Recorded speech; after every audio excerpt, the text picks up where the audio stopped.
पड़ी थी जिंदा लाशें, कुदरत के थे ये तमाशे। कहीं माँ की गोद थी सूनी, मंजर था वो अनहोनी। चट्टाने जब टकराए घर ऐसे ही ढह जाए, कोई चीखे और चिल्लाए पर मौत से बच ना पाए। सब कुछ हुआ फना, ऐसा है इम्तिहान, कैसे उजड़ गया इंसान का आशिया। फिर भी उजालो, हिम्मत न हारो, फिर भी उजालो, हिम्मत न हारो, फिर भी ओ यारो हिम्मत न हारो।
ఉత్తరాఖండ్లో జరిగిన ప్రకృతి వైపర్యాలకు గురైన వరద బాధితులకు సహాయంగా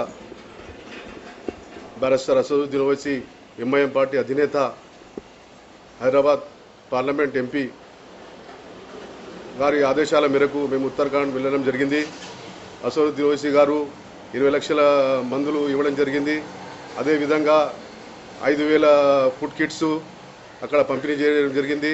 ఒక్కొక్క ఫుడ్ కిట్లో 5 కిలోల బియ్యము, అదేవిధంగా మళ్ళా 1 కిలో పిండి, 1 కిలో మిల్క్ పౌడర్, 1 కిలో పప్పు, మిర్చి పౌడర్, హల్దీ పౌడర్, 12 రోజుల వరకు సరిపడే ఆహార వస్తువులు మరియు అదేవిధంగా ఒక సారీ, ఒక ప్యాంట్ షర్టు, ఒక బ్లాంకెట్, ఒక బెడ్షీటు, ఇలాంటివి మొత్తం ఒక కిట్లో 21 ఐటెంలు ఉన్న ఐటెం 5,000 కిట్లు ఉత్తరాఖండ్లో పంపిణీ చేయడం జరిగింది.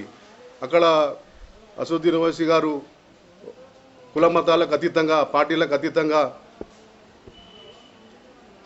ఈ కార్యక్రమాన్ని నిర్వహించడం జరిగింది. ఇంతకుముందు గుజరాత్లో కూడా ఇలాంటి సహాయ కార్యక్రమం చేయడం జరిగింది.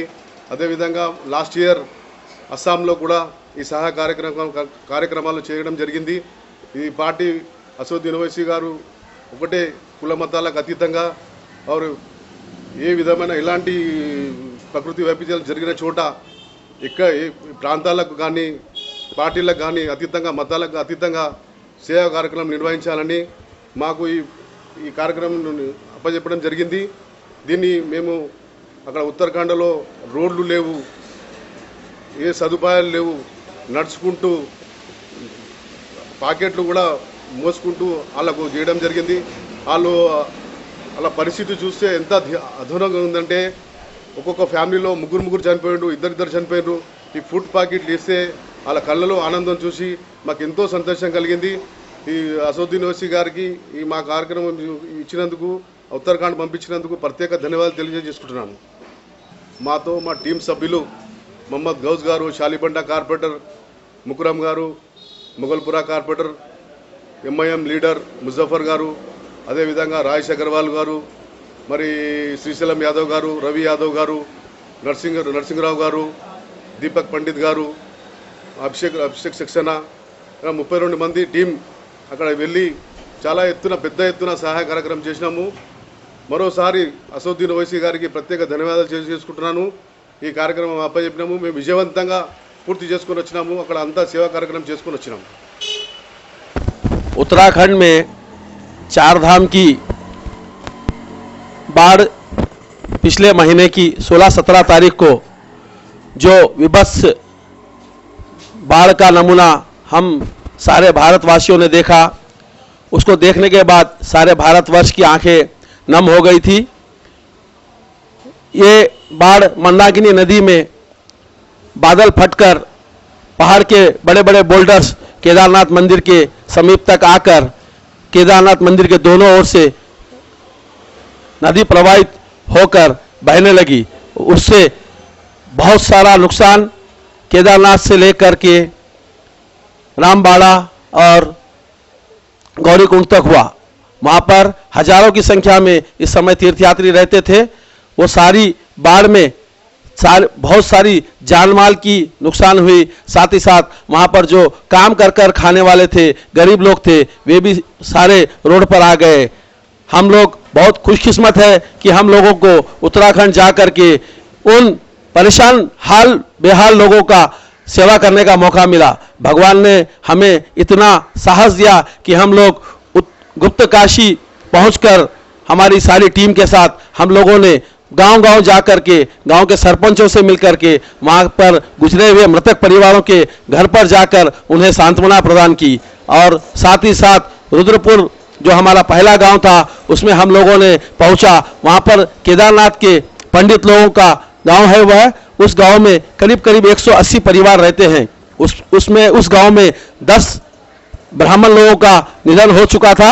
हम सारी टीम के साथ, मेरी टीम में सोनम राजमोहन, दीपक पंडित, जीएस शर्मा, श्रीशैलम यादव, जानी भाई, हम सभी ने वहां पर उन 10 परिवारों के घर पर पहुंचकर उनको सांत्वना दी और ये फूड किट दे करके सारे गांव को फूड किट बांटी। वहां पर हालात बहुत गंभीर है। उसके बाद हम लोग देवली गांव पहुंचे। देवली गांव में भी यही हाल है। सारे रोड कनेक्शन के जो भी कनेक्टिंग रोड है वो सारे कट चुके हैं। सरकार की ओर से सहायता की जा रही है, आगे और करना बहुत बाकी है।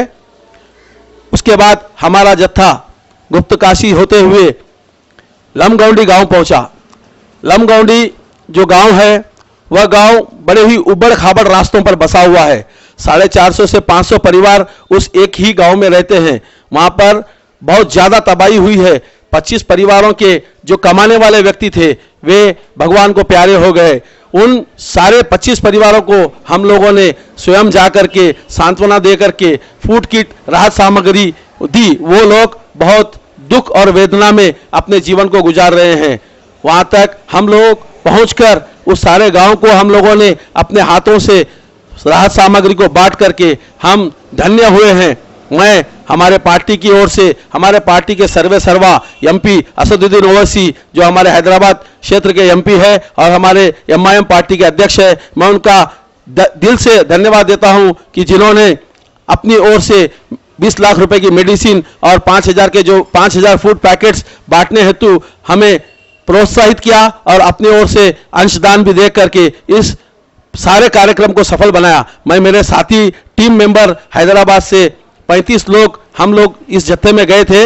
वो सारे जत्थे में सभी लोगों ने अपने अपने ढंग से काम किया। ये जत्थे 2 टीमों में विभाजित हो गए थे। एक टीम कर्णप्रयाग की ओर गया था और मेरे साथ में जो मेरे पत्रकार मीडिया के प्रतिनिधि गए थे उन सभी का मैं इधर से धन्यवाद देता हूं कि उनके सारों के प्रयासों से हमारा यह उत्तराखंड का रिलीफ सामग्री बांटने का कार्यक्रम सफल रहा। धन्यवाद।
कुदरत जब रूठती है तो आंसुओं की बाढ़ आती है, और ये बाढ़ लाखों जज्बात बहा ले जाती है। फिर एक ऐसा अंधेरा आता है कि इंसान का साथ साया भी छोड़ देता है।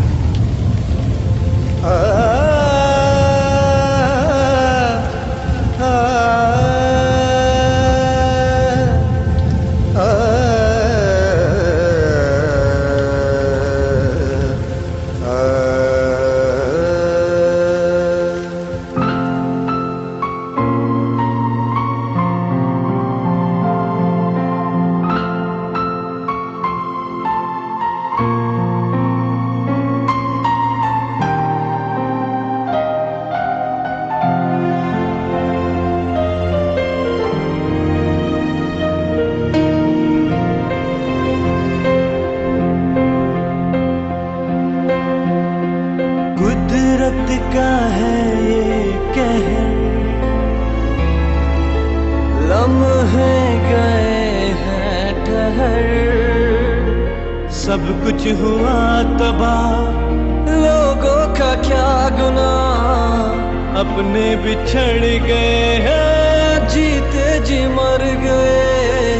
फिर भी उजालो, हिम्मत न हारो, फिर भी उजालो, हिम्मत न हारो, फिर भी ओ यारो हिम्मत न हारो, फिर भी ओ यारो हिम्मत न हारो, फिर भी ओ यारो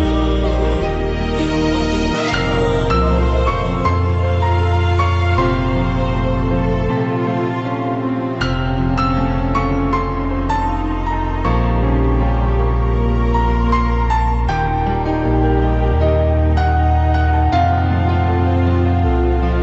कहीं पड़ी थी जिंदा लाशें, कुदरत के थे ये तमाशे, कहीं माँ की गोद थी सूनी, मंजर था वो अनहोनी। चट्टाने जब टकराए, घर ऐसे ही ढह जाए, कोई चीखे और चिल्लाए, पर मौत से बच ना पाए। सब कुछ हुआ फना।